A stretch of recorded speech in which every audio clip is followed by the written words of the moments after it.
Welcome to today's edition of the Leader to Leader podcast. I'm your host, Susan Spears, President and CEO of the Fredericksburg Regional Chamber of Commerce.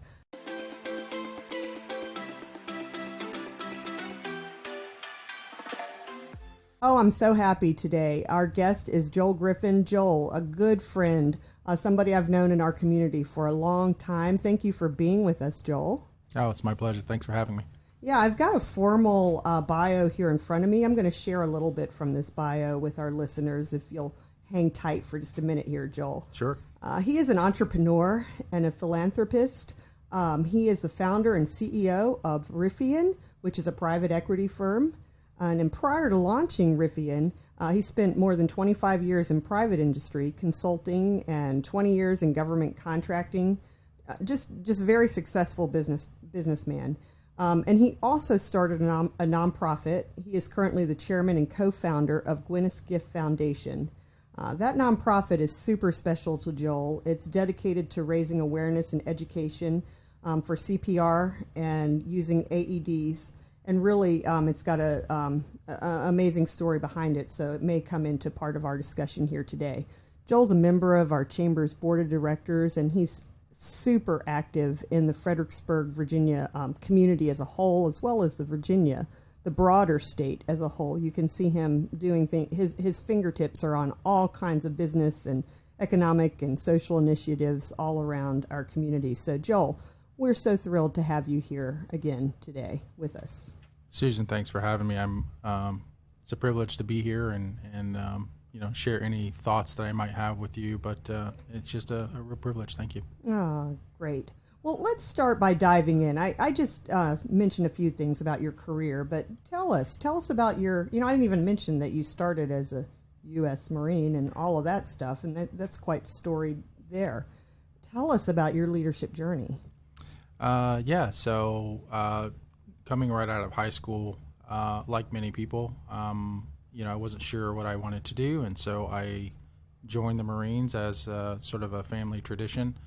And after the Marine Corps, I had done some really interesting work. I'd been able to get a security clearance, and so government contracting was a very attractive option once I got out.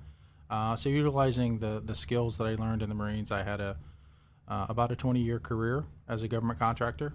And I'm slower than most, so it took me a while to figure out how all of that stuff worked. But once I felt comfortable and confident of all the various parts and pieces of running a business, growing a business, leading a business, I went out on my own with another guy, and we started a small government contracting business, and we're fortunate enough to grow that to about 200 people, about $40 million in revenue.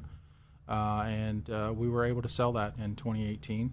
And since then, I have started to pursue other interests and things that I wanted to do. So through Riphean, I've been able to remain involved primarily in investing in companies in the government contracting arena that are supporting products or solutions or services that really support the national security focus. And we're always looking for companies that are trying to solve problems. And so those are the companies that we've actively engaged in. And as part of that, I've also done some work with the hospitality industry, recently having started a couple of restaurants in the area. Many of you are probably aware of Rebellion in Fredericksburg, and we have some other new ventures that I'm excited to share coming up in 2022. So all in, I'm just pursuing passions and trying to, share my experiences and my understanding of how things work with the next generation of entrepreneurs. It's quite a story right there, listening to all those times where, a lot of people would have been satisfied with the first role, where you were. And there's really nothing wrong with that. But it sounds like you've got some kind of a entrepreneurial spirit about you that has made you just keep pushing and pushing and pushing. What does that feel like? For me, it's about setting goals and working towards achieving those goals, but never really being satisfied. And so once you achieve a goal, for me, it really is that satisfaction and that, comfort of, I was able to do something that I really wanted to do, but not resting on my laurels and really sort of saying, okay, if I was able to do that, then I should be able to do this. And resetting goals and recalibrating and saying, what's next? What's the next thing that I can be working on? And, for me, it's not just the work.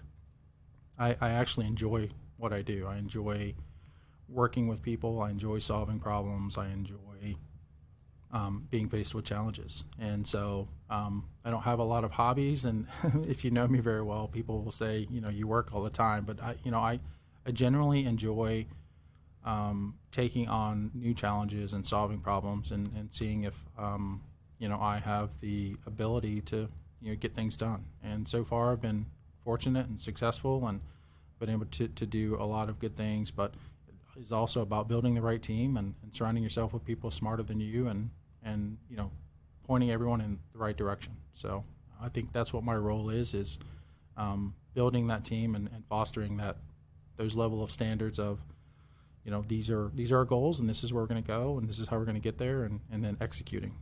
So it's a big part of what I want to do, but it's also a big part of building the right team to be able to get that done. Yeah, and I would guess you've worked with a lot of teams through the years, and like all of us, as we are on these leadership journeys, we grow and we change. How would you say your leadership style was perhaps early in the journey, and how has it changed?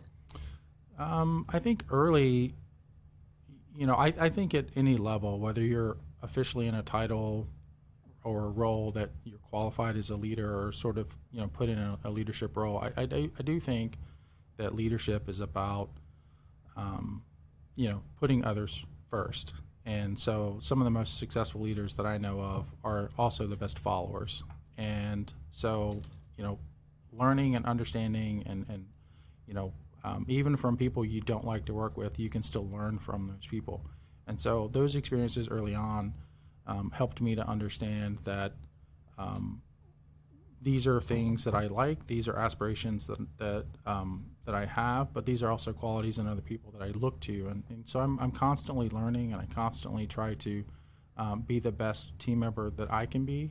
And so as I evolved as a leader and started to move into more management roles, those are always expectations that I said to my team members, that if you're going to work with me, you're going to work as hard as me, but know that I'm going to give as much as you give. And I always tell people, and even today, I've had some level of success, but I also take out the trash. And there's nothing beneath me in the organization that I won't do, but that's an expectation that I set for my entire team. And so that's created, an understanding of expectations. That's created loyalty, because loyalty goes both ways. It's not just your staff to you, but it's also you to your staff. Right. Yeah. Really interesting. As you talk about people that have impacted perhaps your journey, has there been any significant mentor or certain leaders you've worked with that really help shape who you are? Sure. There's probably too many to name, both in person, along my professional career. I've worked with some amazing people. Locally, Dave Quarterman was someone who I met through Leadership Fredericksburg and was a real mentor to me in a lot of ways and challenged me to look at things at a different perspective and to read books that candidly were not of interest to me, but he pushed me in that way.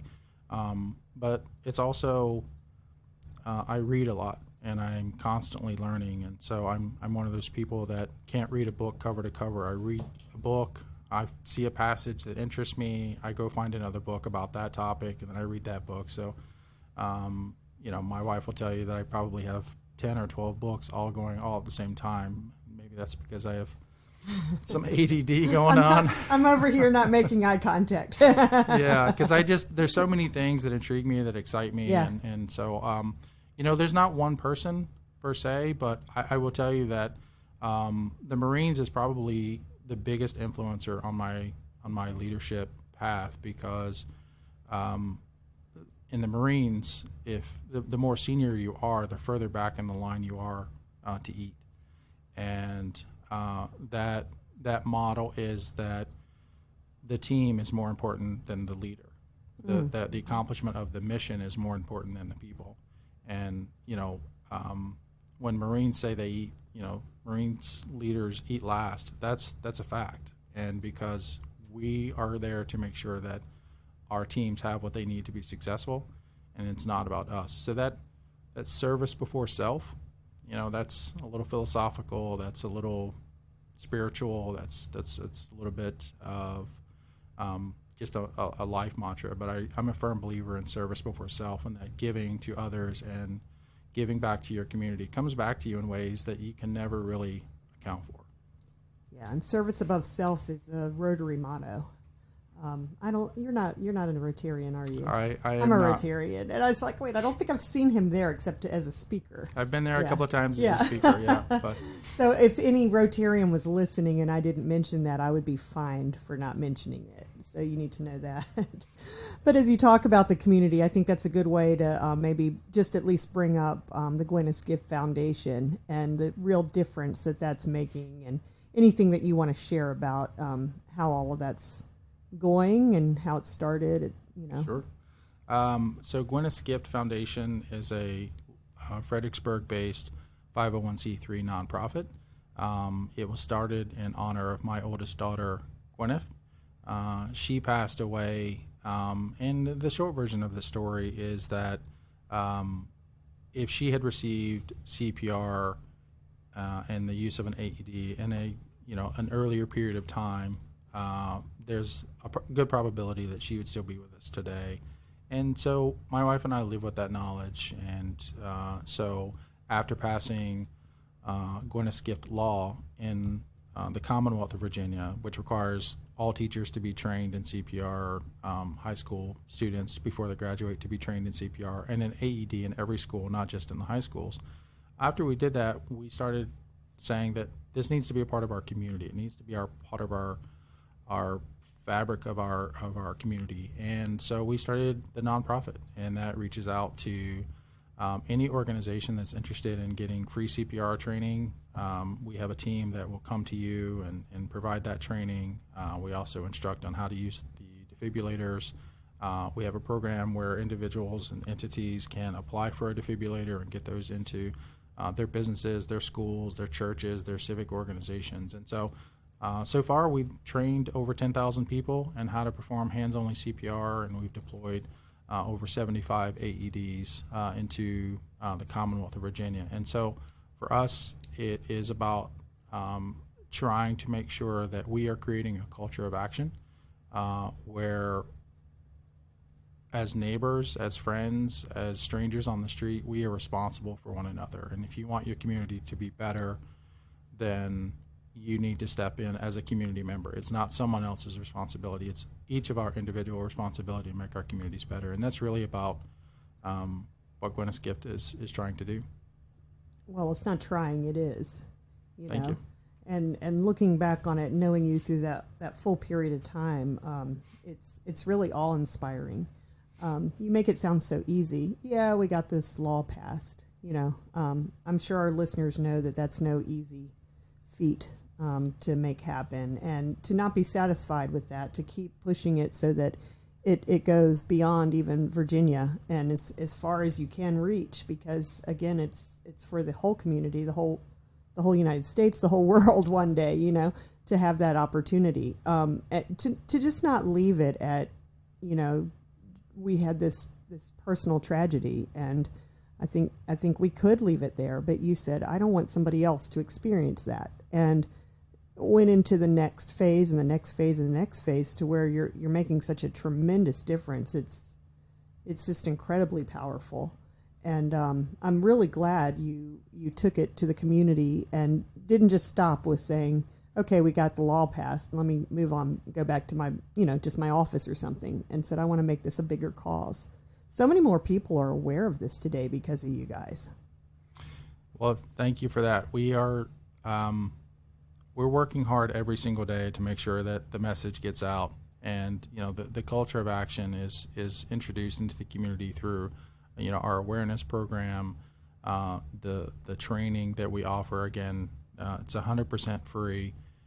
We come to you, and so over the past 5 years we've been in existence, we've had more and more entities coming to us and saying, hey, we've got a bunch of elderly people at our church, or hey, we do events every weekend, and we need to make sure that our staff are trained, and we've even extended it into training athletes. And so we have programs where we work with Stafford Soccer, and we train all of their coaches, and this year we started training the players themselves, and we work with the YMCA to train their staff. Cardiac arrest, heart conditions, they are universal. They don't discriminate between age or race or gender or sexual orientation. It is a physical condition that it hits everyone in our community equally, and we want to make sure that we can service all of those communities. And there are pockets of our communities that, particularly those in socioeconomically challenged areas, that face higher circumstances of cardiac arrest because of their diet and because of the food choices that they have, or the language barrier. So we've tried to be in situations where we can go into those communities and provide those free services. We've implemented a Spanish training course, so the language barrier is removed. And so we're trying to do things that really impact, again, focusing on our community and making an impact in that area. Good stuff. Do you ever pause and reflect? Candidly, no, because I want to make sure that I'm always moving forward.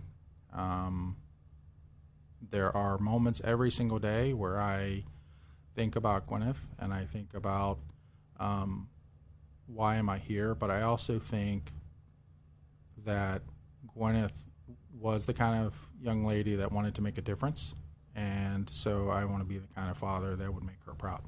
And so our whole family is involved in this initiative. Many of you have heard Jennifer speak, and she's a much more eloquent speaker than I am. And that's your wife, Jennifer. Jennifer, yeah, sorry.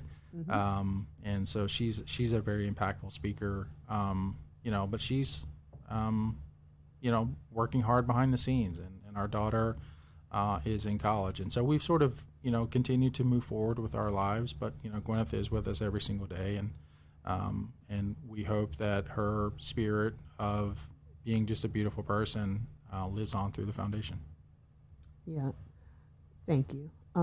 I've heard you talk about, and you just touched on it briefly, your why, like finding your why. And you've sure been talking a lot about your why here. Can you expand on that a little bit, like why that why is so important and keeps you going? Yeah, I think as a leader, as an individual, people get lost with all of the distractions of, family and work and social media and the news, and it's so easily to get lost in the noise. And I think if people are able to sort of create an anchor for themselves that they can continuously come back to, I call it that, creating your why. What is it that I want? Why do I want that? And then what are the steps that I need to do to achieve that goal? And using that as a anchor point keeps you grounded, and it makes you sort of constantly reflect back on, is this the kind of, are these the people that I need to be hanging out with to help me achieve my goals? Is this the work that I should be doing to help me achieve my goal? Is this what I should be spending my free time with to help me achieve my goal? And it's not, I say why, and I've talked to a lot of leaders, and people immediately go to, oh, it's running a successful business or making a certain amount of money, or, but it is not that at all. It can be as simple as, I want to read every Shakespearean story out there. That's my why. I'm a Shakespearean fanatic, and I want to do that. And so if that's your why, if that's what motivates you to get out of bed every morning, then what are you doing to to achieve that goal. It doesn't need to be, climbing Mount Everest as your why. It can really be simple little things that keep you grounded to help you understand I'm working towards an end goal and I'm taking little steps every single day to achieve that. In the financial terms, we talk about compounding effect. And it's not about I need to make $1 million. It's about I need to put a penny away every single day. And trying to tackle challenges and achieve your why in ways that are sustainable, achievable, and you can sort of measure your progress. A lot of concrete stuff there. So if someone was starting out on their leadership journey today, is there a certain specific advice you might give them, maybe even something you wish someone had said to you when you started out? I think if you're starting out on your leadership journey, I think you have to really be able to look yourself in the mirror and say that I am willing to do anything that I ask my team to do. And if you're not, then you're not a good leader. It's really that simple. People think that being in charge makes you a leader, and that is a complete falsehood. We all know lots of people who are in charge, but they have no management skills, and beyond management skills, they have no leadership skills. And leadership is about getting people to rally around an idea and using their talents and their skills and their own, understanding and knowledge to help you achieve your goal. And as a leader, your job is to keep them motivated and to keep them all moving in the same direction. Right. It is not to dictate to them or tell them how to do their job. It's really to sort of create a vision and then provide the infrastructure to achieve those goals. And it's not about being in charge. It is sometimes it's making sure that coffee and donuts show up because your team's exhausted, and your job is not to whip them harder or give them a Newt Rockney speech to keep them motivated. Sometimes it's just about showing that you care and being there for them and making them feel like, this person is my leader, but this person cares about me, and this person's going to do what is necessary to make me successful as an individual. And I think that's what everyone wants. No one wants to just have a job. They want to work with a group of people that they feel like, if I'm here every day and I'm spending more time with you than I am at my home, do I want to be with these people? Right? And so I think that's what keeps people motivated. And, some of the happiest people in the world are not the most successful people in the world, right? Success and happiness are not necessarily intertwined. I mean, if you do what you love and you're passionate about it and you work with people that you enjoy working with, I mean, you can create happiness in that way. Right. It's your own definition of success. Absolutely. Yeah. Absolutely. And the drive that you have, like I'm over here thinking, does he sleep? I've said that to you before, but it's who you are. It's your DNA. It's your happy place, And so if there's somebody trying to say, I want to be like a Joel Griffin, but they're really this mellow, just a different style, it might be that they need to go about it a different way. I don't know the answer to that, but we're all unique, in that journey. 100% agree with that. I don't think I've ever looked at someone and said, I want to be that person. And I would discourage anyone who looks at that, and says, I want to be that person. I think that's a mistake, because you're 100% correct. Everyone is different. Everyone has their own ideas and their own experiences that makes them that special person that they are. Mm-hmm. And certainly there are hundreds of examples of people that I look to and I say, those are qualities that I admire. Those are qualities that I want to emulate. But I could also equally say there are hundreds of people that I look at and say, I do not want to do that. I do not want to take on that behavior. So both of them are equal in value in terms of learning who you are and what your leadership style is, really. Yeah, we learn a lot through adversity, I think. Yep. No question. Well, we're at that time to start to wind down. So I'm going to go ahead and ask you the question. Do you have a favorite motto or saying that you can share with us? It is one that that I've learned from John Kennedy, and he's borrowed it from others. But the quote is essentially that anyone can make a difference, and everyone should try. And I really do believe that. I don't think that any contribution is too small, and I don't think anyone is ever in a position where their value to a team should be overlooked.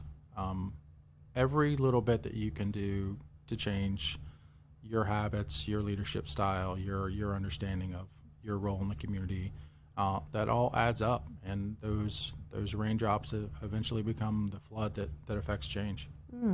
Good. Thank you for that. Anything else you'd like to share? No, I'm just grateful for this opportunity to share my little perspective of the world, and I'm grateful to the Chamber for putting this together and for getting the word out. Okay, well, thank you for your time today, Joel, and we'd like to thank our listeners for spending their time with us today as well. Again, this is the Leader to Leader podcast. I'm your host, Susan Spears, and our guest today was Joel Griffin. If you have not already subscribed to the Chamber's We Are Business podcast, hey, go ahead and do so. Then you'll know when new episodes are available. And while you're at it, if you could jump over and give us a review so other listeners can find us easily, we'd be so appreciative. Thank you, and we'll see you next time.